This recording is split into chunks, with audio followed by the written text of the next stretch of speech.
नमस्कार दोस्तों, 16 मई 2022 को साल 2022 का पहला चंद्र ग्रहण आ रहा है। दोस्तों 30 अप्रैल को साल का पहला सूर्य ग्रहण लगा था, ये हम सब जानते हैं। अब साल का पहला चंद्र ग्रहण 16 मई 2022 सोमवार को लगने जा रहा है। दोस्तों इसके बाद जो दूसरा सूर्य ग्रहण और चंद्र ग्रहण आएगा वो 25 अक्टूबर और 8 नवंबर को यानी साल के आखिर में आएगा। तब तक कोई चंद्र ग्रहण या सूर्य ग्रहण आने वाला नहीं है। दोस्तों चलिए जानते हैं 16 मई 2022 के चंद्र ग्रहण के बारे में। वर्ष 2022 का चंद्र ग्रहण 16 मई 2022 को वैशाख पूर्णिमा के दिन दिखाई देगा। जी हाँ, इसी दिन वैशाख पूर्णिमा भी है और इसी दिन बुद्ध पूर्णिमा भी आ रही है। यानी वैशाख पूर्णिमा, बुद्ध पूर्णिमा और चंद्र ग्रहण तीनों एक ही दिन एक साथ रहने वाले हैं 16 मई 2022 को। वैशाख पूर्णिमा के दिन पवित्र नदियों में स्नान, दान और तप करने की विशेष परंपरा होती ही है और साथ में चंद्र ग्रहण भी है और चंद्र ग्रहण में भी पवित्र नदियों में स्नान, दान और तप किया जाता है। इस चंद्र ग्रहण को ब्लड मून कहा जा रहा है। जी हाँ, ये पूर्ण चंद्र ग्रहण रहेगा। दोस्तों बताया जा रहा है कि चंद्र ग्रहण दक्षिणी पश्चिमी यूरोप, दक्षिण अमेरिका, पैसिफिक, अफ्रीका, उत्तरी अमेरिका, अटलांटिक, अंटार्कटिका, दक्षिणी पश्चिमी एशिया, हिंद महासागर में दिखाई देगा। लेकिन दोस्तों ये ग्रहण भारत में नहीं दिखाई देगा या फिर नहीं के बराबर दिखाई देगा। दोस्तों 16 जुलाई 2022 को भारतीय समयानुसार ये चंद्र ग्रहण सुबह 8:59 से प्रारंभ होकर 10:23 तक रहेगा। कुछ जगहों पर ये सुबह 7:02 से शुरू होकर दोपहर 12:20 तक भी रहने वाला है। स्थानीय समयानुसार इसके समय में थोड़ा भेद रहेगा।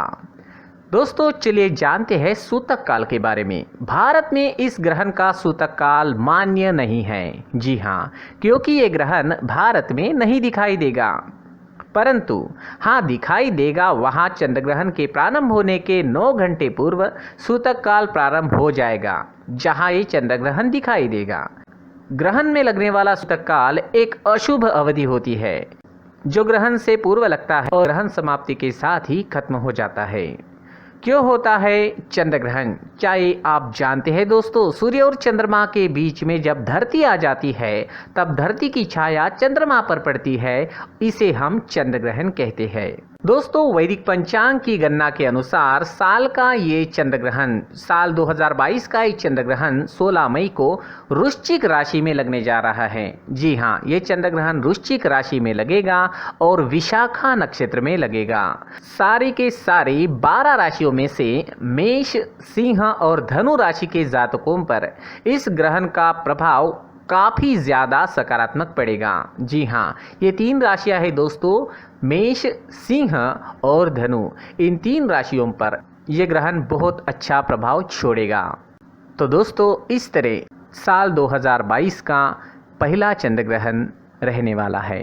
चंद्र ग्रहण के दौरान हम सभी को कुछ सावधानियां बरतनी बहुत ज़्यादा ज़रूरी होती है। दोस्तों ग्रहण के दौरान कोई भी नया काम आप शुरू ना करें। जी हाँ, किसी भी नए काम की शुरुआत ग्रहण के दौरान नहीं की जाती, क्योंकि ग्रहण का समय अशुभ माना जाता है। तो ग्रहण के दौरान ध्यान रखें, कोई भी नया काम शुरू ना करें। चंद्र ग्रहण के शुरू होने से पहले खाने की सामग्री में तुलसी के पत्ते डालें। जी हाँ, तुलसी के पत्तों को खाने की सामग्री में डालें और तुलसी के पेड़ को ग्रहण के दौरान ना छुएं। यानी तुलसी के पत्ते जो आपको इस्तेमाल करने हैं वो सूतक लगने से पहले ही आप तोड़कर रख दें। चंद्र ग्रहण के दौरान आपको धार्मिक और प्रेरणादायक पुस्तकों को पढ़ना चाहिए। जी हाँ, इनको पढ़ने से आपके अंदर की नकारात्मक ऊर्जा दूर हो जाएगी। इसके साथ ही मंत्रों का जाप करना भी इस समय में नकारात्मक प्रभावों से आपको बचा सकता है। तो धार्मिक ग्रंथ और धार्मिक मंत्र, इन चीज़ों का आप इस समय में ज़रूर इस्तेमाल करें। ये आपके लिए नई ऊर्जा का स्रोत बनेंगे और आपको जीवन में आगे बढ़ने के लिए मदद करेंगे। दोस्तों, ग्रहण के दौरान खाना ना बनाएं और खाना ना खाएं। जी हाँ, ग्रहण के दौरान खाना खाना भी मना है और खाना बनाना भी मना है। खाना बनाना और खाना खाना दोनों ही ग्रहण के दौरान अशुभ माना जाता है। ग्रहण के दौरान गर्भवती महिलाओं को विशेष सावधानियां बरतनी जरूरी होती हैं। जी हाँ, इस वजह से ग्रहण के दौरान गर्भवती महिलाओं को तेज धारदार औजार जैसे चाकू, कैंची, छुरी, इन सब चीज़ों का इस्तेमाल नहीं करना चाहिए। नेल कटर का भी इस्तेमाल इस समय में नहीं करना चाहिए। इससे कहते हैं, इससे शिशु के स्वास्थ्य पर बुरा असर पड़ सकता है। दोस्तों, इस समय में यानी चंद्र ग्रहण के दौरान देवी देवताओं की मूर्ति और तस्वीरों को भी नहीं छूना चाहिए। आपने सुना होगा कि ग्रहण के दौरान मंदिर भी बंद होते हैं, मंदिरों के कपाट भी बंद कर दिए जाते हैं। कोई भी पूजा पाठ इस समय में नहीं होता है। तो इस समय में देवी देवताओं की मूर्तियों को और तस्वीरों को छूना नहीं चाहिए। दोस्तों, ग्रहण के दौरान दातून करने, बालों पर कंघी लगाने और मलमूत्र का त्याग करने से भी बचना चाहिए। जी हाँ, ये चीज़ें भी ग्रहण के दौरान नहीं करनी चाहिए। ग्रहण जब समाप्त हो जाए तो उसके बाद में पूरे घर में गंगा जल का छिड़काव जरूर करें। इसके लिए पहले ही गंगा जल घर में लाकर रखें। ग्रहण समाप्ति के बाद यदि आप ज़रूरतमंदों को जरूरी चीजें दान करते हैं तो इससे आपको अच्छे फलों की प्राप्ति होती है। जी हाँ, जिस तरह से ग्रहण के दौरान आप गंगा जल का छिड़काव करके घर, मंदिर और अपना परिसर शुद्ध करते हैं, उसी तरह ग्रहण समाप्ति के बाद चीजों को दान करने का विशेष महत्व होता है। जी हाँ, मंदिर में करें या कहीं भी करें, लेकिन दान इस समय में जरूर करें।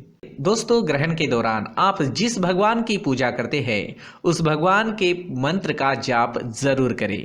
इससे भी अच्छे फलों की प्राप्ति होती है। ग्रहण के दौरान चंद्रदेव की भी पूजा की जाती है और ध्यान लगाने की कोशिश भी की जाती है। तो दोस्तों, इस तरह ग्रहण में आपको सावधानियां बरतनी जरूरी होती है। ये सारी सावधानियां चंद्र ग्रहण के दौरान आप सभी लोग जरूर बरतें।